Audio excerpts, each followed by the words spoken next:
Jaren and his boss went down into the dungeon, which looked like an abandoned subway station. The whole place was ruined. According to the rules of the association, all alleys and passageways to the dungeons must be strictly controlled. That was the official position of the Association of Hunters and the government. But that was no problem for our couple. They reached their destination without a problem. The boss was, as always, smoking a cigarette, all because no one was guarding this aisle. The boss stood in front of a huge iron door, which was scrawled with sealing inscriptions. Not everyone could open it at all. Boss possessed a special power different from that of a Jaren, and he concentrated the energy in his right hand and raised it to the door. Magic began to happen. A blue aura appeared around him. The air shuddered. Blue energy enveloped the doors. The boss had good control over his power and could talk calmly. He turned to Jaren with the words, "I always say be careful not to doubt, especially this time." Jaren made a strange face and thought to himself, maybe stop teaching me because I've been there more than once. And the boss exhaled smoke from behind his mouth right into the guy's face. Jaren couldn't stand the smell. It disgusted him. He started waving his hand to get rid of the smoke and said, "Hey, what are you doing?" he said in a disgruntled voice. "I wanted you to pay attention to me. It seemed to me that you were thinking of something else and not answering. Is that what this is all about? The boss was thinking about the trophy you can get if you defeat a wasp. A potion that can bring a dead man back to life," said the boss. "Those words seem to be bugging you, don't they?" "Unhappy. Who cares if it bothers me or not?" Jaren stood there in his full uniform. It was all black, so that in case of danger he could hide from sight of the monsters. Behind his back was a weapon that resembled that spade his father had fought with. Jaren walked to the door, put his hand on it, and with great effort began to push it open. Even if it is a cure that no such thing exists, he thought, and kept pushing on the door. It still wouldn't be able to heal my father. The door opened and rays of light began to break through from the other side. There was a sunny glow on his face. A pleasant fresh air was blowing from the other side, and his eyes were filled with enthusiasm and determination. His mind was spinning with words. If there was any way, he wouldn't have lost hope, and the doors opened completely and filled the darkness of the subway station with bright light. He stepped to the other side, the searing sun blinding our smuggler. He raised his hand over his eyes to cover the sun and see what surrounded him. He stood on a rock that was enveloped in unknown plants that resembled huge rose stalks with thorns that had been crossed with vines. He stood looking into the distance. There was a mask on his face, for it was not clear what awaited him there. There was not enough information about this side, and there might have been an infection there that the human organism could not cope with. After the merging of the planets, dungeons appeared all over the earth. There were a huge number of them, but the largest were in Korea. One of them, the very first, was where Jeju Island merged with a hot rock that resembled a volcano. A fiery plasma was constantly erupting from it, and only a few people could be near that place. After all, such temperatures could burn you alive. Jaren pulled a mask over his eyes that would protect his eyes from damage. The second was where the jungle merged, with part of the area Yoido in Seoul. The whole area turned into the future, as if all humans had left the place and nature had taken over. Green flora enslaved the buildings. They began to crumble, and one forest grew all around. This was the old Barami area. It was a low-level dungeon, Danger D+. This was a huge dungeon with the Yoido district at its center, as well as the Mappo, Yonsan, and Yondipno districts. This dungeon had not yet been cleared, and many hunters had said goodbye to their lives in it. One of the smuggler's men delivered the goods to the rendezvous point. The connection seems to have been severed when he arrived there.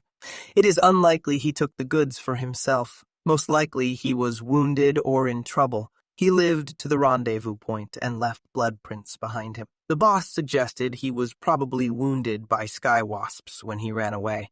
Your job is to check the scene and fetch the goods if he's there.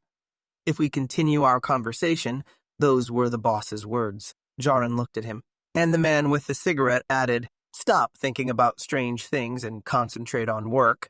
He stood leaning against the wall, smoke coming out of the smoldering cigarette in his mouth. With a smile on his face, Jaren asked, "Do you think I wouldn't run away with the subject?"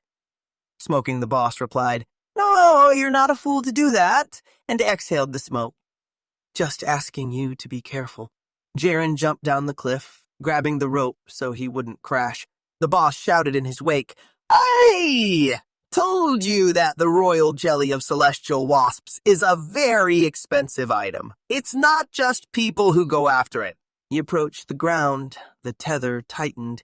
It wasn't his first jump. He regrouped and landed neatly but spectacularly in the thick of the forest. It was so dark that the sun's rays could barely penetrate that gloom. He stood in the center of the forest, and the smell wafted all around him, and his thoughts were interrupted by what he saw on the ground. "Ah, shit," he said, and looked between the trees. There was an enormous giant's footprint on the ground. Trees of enormous size from another planet were growing nearby, but even they seemed small in comparison to this footprint. "Crazy," said Jaren. "At this smell, monsters will gather. We need to get out of here soon." Somewhere near this place, something was going on. Birds in the area started to fly away. Some loud noises could be heard. There was some girl running away. She had the logo of the Academy of Adventurers on her t-shirt. She was sweating with horror. She hid behind a tree, covering her mouth so as not to make unnecessary noises. This one was a black-haired elf, with a quiver of arrows and a bow behind her back. It was Chinzrome, a first-year student of the High School of Heroes. She found herself in the most terrifying situation of her life. She stood in utter terror, her body trembling to play her part. She thought the midterm exam would not be difficult. She looked out from behind the tree to see if the man she was running from was following her.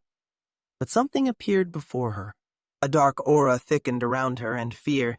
It was very frightening. A silhouette appeared, the silhouette of a huge creature that left a huge mark on the ground that Jaren saw. It was a monster that should not have been in this place. She squinted her eyes, hoping that this would save her and this monster wouldn't notice her. She opened her right eye to look. She was terrified. She didn't understand what it was or how it was here. This exam was supposed to be simple. Its purpose. You had to collect as many coins as possible, which were hidden in different corners of the dungeon. It was a practical exam with the lowest level of difficulty. She already thought the trouble had passed her by, but the monster looked out from behind the tree and found the elfess trying to hide from him. Monsters in this area must be weak and had almost no intelligence. She saw that she had been spotted. Sweat began to drip from her face. She staggered in horror and looked up. The monster had struck very hard. It blew down the tree she was hiding behind. A very violent shockwave spread, and the tree shattered into splinters. Luckily, she was able to dodge the blow. She decided to run from there, but there was no way. If there was any chance of success, it would be a miracle, she thought. She decided to fight him, despite the fact that she had a slim chance. She loaded her bow with 3 arrows and drew her bowstring to shoot it. The monster was very huge, and with just his breath, he left everything around him without oxygen. Clutching at the trees, it moved toward its target. The huntress fired 3 arrows at him at once. Her shot was a killer for the monsters that were supposed to live there, but this case was an exception. He was not supposed to be there. She was aiming at her opponent's vulnerabilities. She shot straight into his eyes, but he blocked them with his hand. If this monster had no intelligence, it would not have been able to defend itself. The arrows pierced his arm, but did not do much damage. He became enraged, though it was an inconsequential threat to him. She stood amazed, the strength of its skin more than the armor she had encountered and studied in textbooks. The monster prepared himself, raised his arm above his head to strike hard, again launching a strong counterattack at her. Because of its size, it was not known for the swiftness of its movements. The archer jumped away from him again. No matter how many shots you fire, you can't penetrate him. But she had no choice but to fight to survive. With another volley, she loaded 3 arrows. This one was more powerful than the last, the arrows slicing through the air and hitting the target. She struck him in the chest, lacking accuracy because of the fear that gripped her. All 3 arrows hit his chest, but they couldn't even penetrate the top layer of skin. This further enraged him. He stuck his tongue out, drooling from his mouth, wanting to get at her in every way he could. My attacks had no effect on him. He didn't even have to dodge or block the blows. He dashed toward her. She made the decision to get close to him. She had a better chance of winning this battle at short range, so her arrows would do more damage and be much more accurate. This time she loaded her bow with one arrow to increase the accuracy of her shot. Chinsarom, that was the heroine's name, also possessed magic. She adopted the archer stance. She could apply effects to the tips of her arrows. Such people were called mage archers. This was a technique. The fire shot, one of the ones she wielded. When she fired, her arrow took the form of a fiery shot from a flamethrower, but with very lightning speed. The kinds of magic she can put into her arrows are endless and have no limits. From a distance, it was visible from her shot that a glow appeared over the forest, which was like an explosion, and for total victory she chose explosion, putting as much force and power into it as she could. She calmed down and the fear left her feet. She was sure that this blow was deadly to him.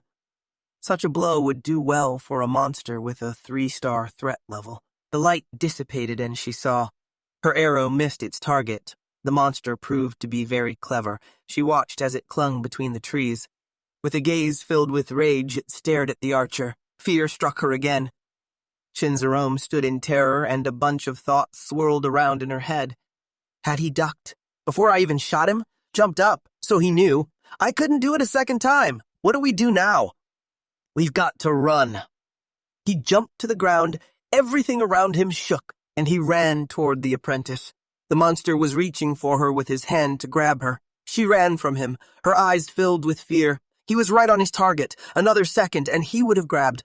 But at that moment, the very miracle that she had been waiting for, all this intense fighting happened. There Jaren appeared, superior in level and skill to her, and delivered a crushing blow to the monster's head. He lost his balance, and the impact caused his body to start backing up. In the clear sky, she saw the silhouette of the man who had saved her from death. He looked like an angel in the flesh. It was Jaren. She looked at him and could not take her eyes off him.